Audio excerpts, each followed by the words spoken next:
Hey guys, Chris here again with Project Nerf. Know it's been a long time since I put a video up, and we're going to talk about that a little bit, but we're also going to start in on a very special project for a young friend of mine. Let's get to it.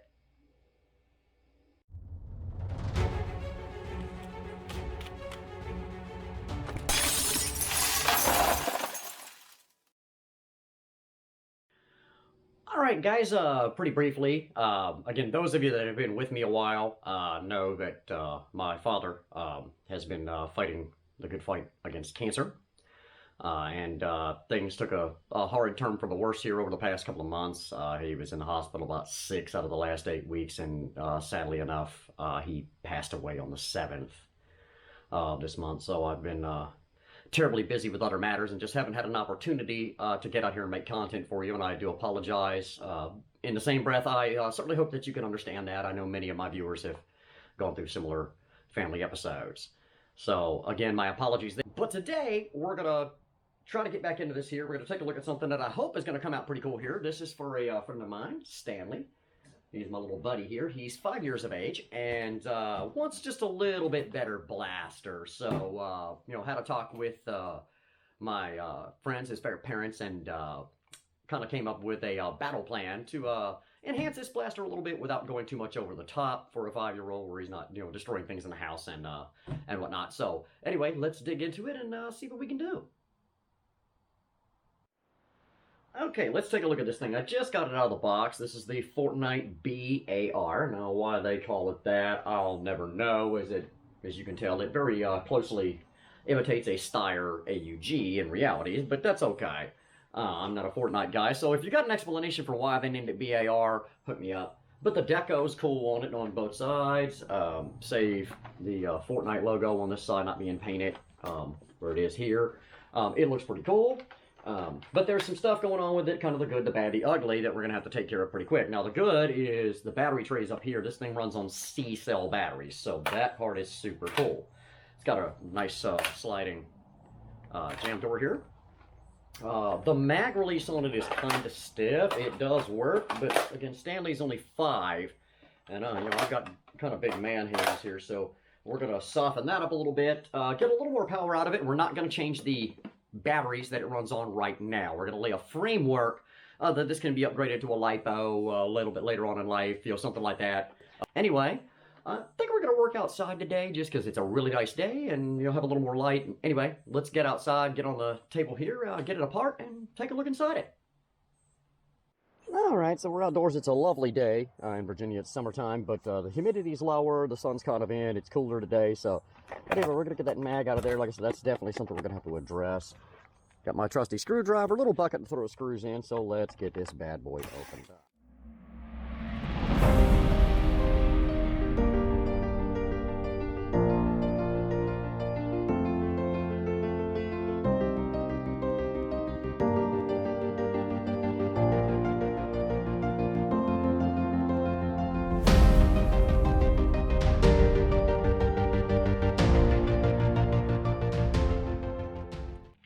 So we are very, very Raven-esque here. And all of that is spot on. Oops.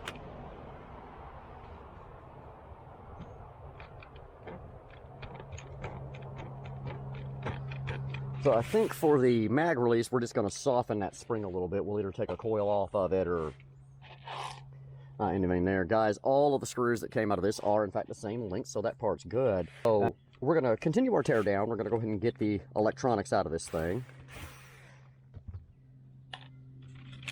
Our blade. Rev trigger, that's a beefy rev trigger spring, but on like a Raven, guys, that's super nice because it's got one. So we're not likely to develop that chronic case of SRT or sticky rev trigger that Ravens are notorious for. So the trigger return spring is made on a lot like the Elite 2.0 stuff, but that's not necessarily a bad thing. We're okay there. I am going to take the mag release assembly out of it, just get it all gutted here.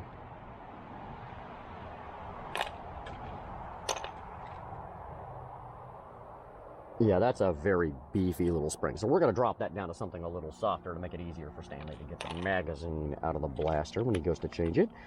The cage here is very similar to a Raven. I'm not suggesting that it's the same, but I'll bring a Raven cage out here to see if it fits.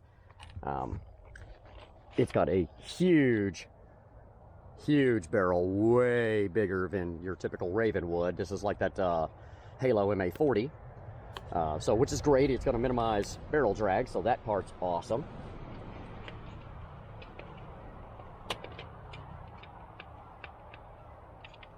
So there we go, the cage is loose. I like that better than a Raven, in all fairness. And there we go. And a much longer arm. The plastic, so much smoother than a Raven. The Raven's only comes to here. It's got the little metal rod, so this is full plastic. So that part's kind of nice. That's nice and smooth.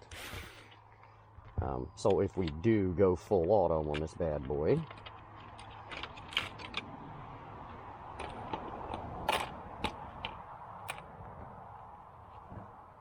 now, the two screws that came out of this cap are a tiny bit shorter, but they're the only two shorter ones, so we won't have any trouble identifying them. The ref switch we're going to save because we're going to go ahead and MOSFET this.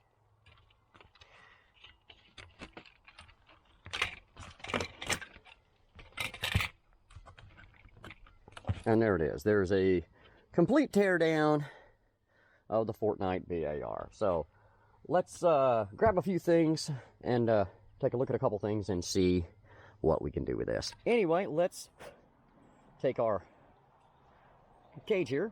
So obviously the front portion of it, that's toward the front of the blaster, so this is the rear. So we're going to put our motors in here. Now these honey badgers are going to fit very, very snugly. You can press fit them in. And normally what I do is I take a big channel lock or something like that and push that in until the bearing pops. But just remember to alternate the leads on them, positive and negative. What's that? Again, very tight, very snug press fit, and they're not all the way in yet. So anyway, I'm going to press those in. We're going to get the flywheels back on it, and then we'll talk about what we're going to do with the wiring. All right, guys. I apologize for the fact that I'm working here on my kitchen table. It is like 98 degrees outside now in Virginia. The humidity is over 80%. It is just brutal in the shop, so I chose to come inside and work on this blaster. Now, again, understand, this was not fully a performance modification. We wanted to get a little additional performance out of the blaster, but we also wanted to make it as user-friendly for its 5-year-old owner as we could, because we wanted to have a great experience with it. In the same breath, we wanted to lay down a foundation for future modifications. So let's take a look at what we did. Okay, so one of the first things that I noticed is how heavy the trigger pull was on it, and it had the spring made to the back of the trigger like most of your Elite 2.0 blasters. But here in the rear, it's also got a return spring on the pusher mechanism, and that's more than enough to return the blaster and soften that trigger spring up. So we cut the mechanical spring that was made onto the trigger off to soften that up. The mag release was also quite stiff, so we took a coil off of its return spring, so that way when Stanley goes to remove the magazine, he doesn't have to struggle with it, etc., etc. The motors, obviously we swapped those out in the cage, as we talked about, 2 Honey Badger motors, and there's a couple of reasons for that. One, they run just fine off of the 6 volts that the 4C batteries will provide, but yet, with the MOSFET, which, I don't know if you guys can see it, but it's down in here. We just tucked it away there. It's already MOSFETted up, so to convert this blaster to LiPo is nothing more than cutting loose the battery tray, adding an XT60 connector, and bam, you're LiPo. So there's another 20, plus FPS right there without changing another thing, and it's a 10-minute job. So we're building for future builds. Now, we've eliminated all the rest of the electronic locks here on the jam door, the access door. I left the switch in place because it's what holds the door shut, so we want the switch there, but it's not wired to anything, as you can clearly see. So before we button it up, the only shell modification at all that we had to make to this blaster is right here. There were little tabs that originally surrounded the motors, and I cut those out. Didn't really need to, I guess, but it's okay. It just gives us a little more easement and clearance for our wiring. So anyway, I'm going to button this up, and then we'll take it outside and play with it for a minute. Alright guys, forgive the wind, but that's the only thing even making it bearable out here. The heating index, again, is like 110 today. But we're going to put this thing on the chrono. Now, I've got a magazine loaded up with Adventure Force waffle darts, okay, which off camera, when I originally tested this thing right out of the box, I got 68 FPS average with the Elite darts, and 62 FPS with the waffle darts, as they're a little bit heavier. With these waffles, I'm hoping to see numbers in the 70s. Anyway, let's take a go here.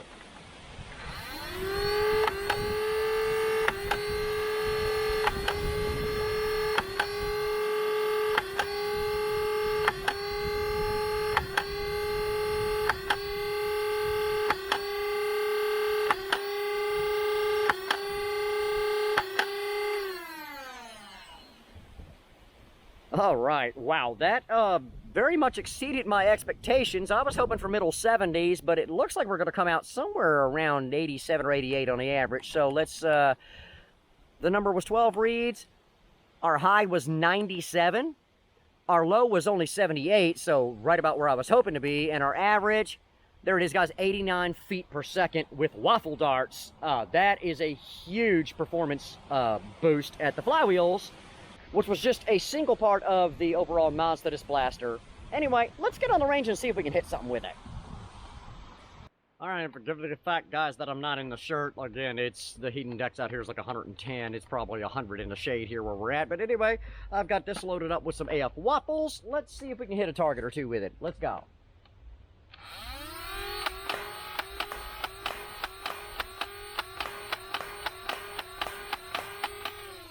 Absolutely no problems at all on that 20. And just for the record, the mag release is so much nicer. Taking that coil off the spring just really improves the user experience here. Got a 12er loaded up with, let's see if we can maybe even reach out and hit that 40. Here we go.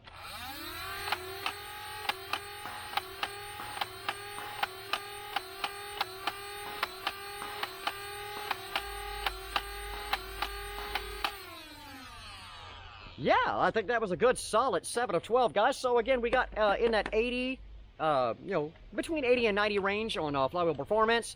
Our accuracy is really nice with Adventure Force waffles. It's just much friendlier to use. It's buttery smooth, super cool. But let's take it inside and talk about it for a minute.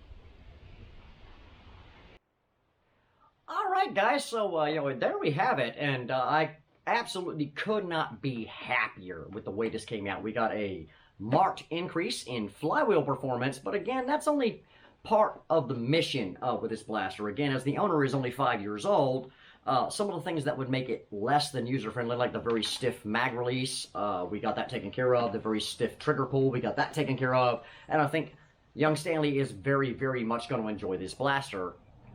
More than that, we have laid the groundwork for future modifications. Obviously, when he gets a little older, he wants to begin competing and things like that. The next mod is lipo, which is just a 15-minute job. Open it up, cut the wires loose from the battery tray, put an XT60 on it, you're done. We've already done the MOSFET, we've already done the motor swap, they'll all handle it, the wire's hobby grade. So literally just a 15-minute job, and we gain another 10 or 15 FPS. Then you can look forward from that. A full cage swap, go to fan revamps. Now that you're running lipo, a daybreak cage, the sky's kind of the limit here, And then even the potential to convert this blaster to full auto. There's a lot of cheddar here, guys. There's a lot of room in it. I'm sure somebody will probably come up with a dedicated pusher gear mechanism for this blaster. If not, hey, it's Project Nerf, so we can probably come up with something for you in the future here.